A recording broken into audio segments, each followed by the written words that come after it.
بسم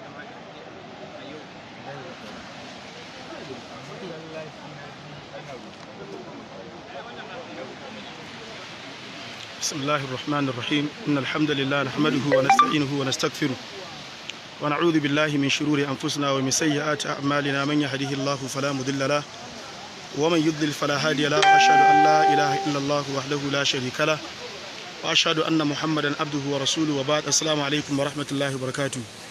masu kallonmu da sauraronmu kuna kallonmu da sauraronmu ne kai tsaye daga cikin makabarta a nan garin Obajana a jihar Kogi, wanda yan uwa za su ga gashi nan muna ɗauko ruwa ne wanda gashi nan yana gudana kamar muna bakin teku, amma a zahiri ba bakin teku muke ba.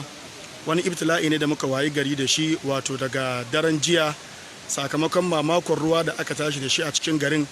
An wayi gari makabartanmu da muke birnin yan uwa musulmi waɗanda suka riga mu, ruwan nan wato ya yi gaba da makabartun mutane akalla ba a kasar ba sama da mutum 100. Ruwa ya gudu da kabarinsu, sai dai alama kawai, babu wato gawan, babu komai. Wurin ya zama fili, inda kuke gani fili yanzu duk makabartan mutane ne a kwance a wurin, amma wallahi zuwa yanzu wato babu komai a wurin, yadda kasan ba a taɓa binne kowa ba. Saboda haka muka ce mu sanar da yan uwa duk inda suke sanya mu a cikin addu'a. Allah maɗaukakin sarki ya sa waɗanda ruwan nan ya tafi da su hakan ya zama wato ƙarin gafara ne da rahama a gare su. Sannan kuma a lokaci guda muna neman tallafi da yan uwa daga wurin yan uwa duk inda suke a faɗin ƙasar nan, domin wannan gurin da muke binne yan uwanmu bai kamata a ce wuri ne wanda ake binne gawan musulmi ba, domin dama an bamu wurin ne, ita ƙasar garin ta bamu wannan gurin, ba sai ya muka yi ba. To an bamu wurin wato irin bayarwa na je kana yi ka, an bamu shi a bakin rafi ne. Sannan abu na biyu na bakin ciki, makabartan da aka tashi bamu tana makwabtaka kai tsaye da makabartan arna, inda kowa ya san cewa annabi sallallahu alaihi wasallam ya ce idan ka zo wuce makabarta na arna ka ce annabi ya ce su yan wuta ne. To kuma bai dace a ce an haɗa makwabtaka da irin waɗannan mutane da kuma wato musulmi ba. Sannan abu na biyu shine abin da ya faru a yau, abin ya daɗe yana faruwa, ba a taɓa samun tashin hankali na irin na yau ba, domin tun da ruwa ke shiga makabartan bai taɓa mana barna irin yadda ya mana barna a yau ba. Ruwa ya mana barna wato na sai dai mutumin da ya gani kawai, domin kamar da na faɗa Allah kaɗai ya san adadin gawarwaki waɗanda ruwan ya tafi da su. A yanzu haka gashin za ku ga wani tsunkurmi, ga alama nan na likafani, wanda wannan wato ɗaya ne daga cikin wato gawan da ruwa ya gudu da su. Shi ma din akwai wato abin da ya shafi ciyawa ne a wurin ko kuma yayi, shine ya dakatar da wannan gawan, ya hana shi tafiya. Da haka tallafin da muke nema kamar da muka ambata, za mu turo da abin da ya shafi ƙarin bayani game da yadda ana so a tallafa za a tallafa. Lalle muna buƙatar sayan wuri namu wanda ya dace da mu, inda za mu rika binne yan uwanmu. Wannan ba ƙaramin jihadi ba ne ga duk mutumin da Allah maɗaukakin sarki ya hore mishi ya ba shi dama. Za mu turo bayani kai tsaye na yadda za a yi a samu yadda za a taimaka mana, mu samu mu mallaki fili wanda za mu saya a wurin da ya mana, kuma irin wanda ya mana. Da yawan mutane idan suka ji an ambaci abin da ya shafi addini ana neman taimako, musamman aka kira garin Obajana, sukan ɗauka garin Obajana gari ne na kuɗi, inda duk abin da ake bukata tunda muna da alaka ko muna da makwabtaka da kamfanin Dangote cewa za a samu wannan. Wala ko kankani jama'a, irin yadda a garuruwanku da sauran wurare musulmai talakawa suke taimakawa mai taro mai sisi ake yi ma addini hidima, haka mu ma anan muke samu. Kamfani ba ta da alaka da mu ko miskalar zarratin na tallafa mana, sai mana fili, gina mana makaranta, gina mana masallaci, babu abin da ya haɗa kamfani da mu. Da haka muna neman tallafi wurin 'yan uwa masu kishin addini a duk inda suke a taimaka mana.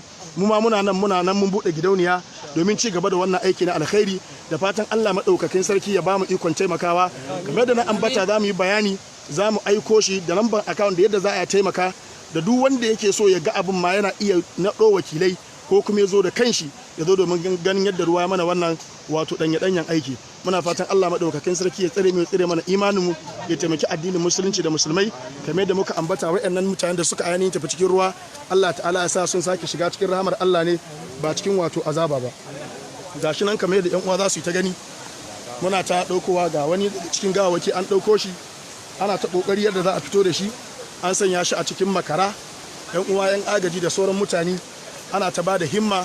Wannan mutanen da kuke gani wato gawa ne suke ɗaukowa cikin gawan da ruwan ya gudu da shi. Gashi nan an sanya shi a cikin makara, ana ainihin kokarin fitowa da shi, domin wannan gawa ne wanda bai daɗe sosai ba, bai ɗauki lokaci ba. Kun ga yadda ruwan da yake gudana, kun dai ga yadda ruwan ke gudana. Wato wuri ne inda aka bamu bakin ruwa, wanda babu shakka ruwa ne ke ambaliya wurin, wanda wallahi ba gawa ba ko mai rai ya sake ya kwanta a wannan gurin, idan ruwa ya sauko wallahi da wahala zai iya sha sai dai abin da hali yayi. Saboda haka yan uwa a taya mu addu'a, a kuma taya mu tunanin yadda za a yi samu bayan Allah masu kishin addini waɗanda suka saba taimaka ma addini da dukiyoyinsu, a taimaka mana domin mu samu mu mallaki fili wanda ya dace da wato irin wannan hidima da irin wannan aiki na ainihin makabarta. Allah maɗaukakin sarki ya ba mu ainihin ikon taimakawa da kuma ɗaukaka musulunci da musulmai da kaskantar da kafirci da ainihin kafirai. Allah maɗaukakin sarki ya ji kan mamatanmu, Allah ya gafarta musu. Gashi nan kuna ganin ruwan ma ba mu sa kowa ba, sai da muka ce wanda ya san ya iya ruwa shi ya kamata ya shiga, domin wallahi wannan gurin idan ta kucce da mutum ire-ire na dai babu abin da za mu iya yi sai dai mu yi addu'a mu ce inna lillahi wa inna ilaihi raji'un. Saboda haka yan uwa a taimaka fi sabilillahi. Allah maɗaukakin sarki ya taimake mu, Allah ya ba mu ikon taimakawa, Allah ya ji kan mamatanmu, Allah maɗaukakin sarki ya rahama zuwa gare su, Allah ka ɗaukaka musulunci da musulmai, Allah ka ainihin gafarta musu. Wannan ma wani ne daga cikin likafani wanda aka ɗauko a halin yanzu, shi ma yana cikin wato likafanin da ruwa ya yi awon gaba da ainihin masu wannan wato ainihin likafani. Allah maɗaukakin sarki ya saka mu kowa da alkhairi. Yanzu mun gayyato 'yan uwa ne domin a samu a sake haƙa wasu kaburburan wanda aka samu gawan nasu ruwan bai riga ya awon gaba da su ba, a samu a ainihin wato sake tonewa domin a sake binne su a karo na biyu. Allah ka taimake mu, Allah ka tsare mana imanin mu. Assalamu alaikum wa rahmatullahi wa barakatuh.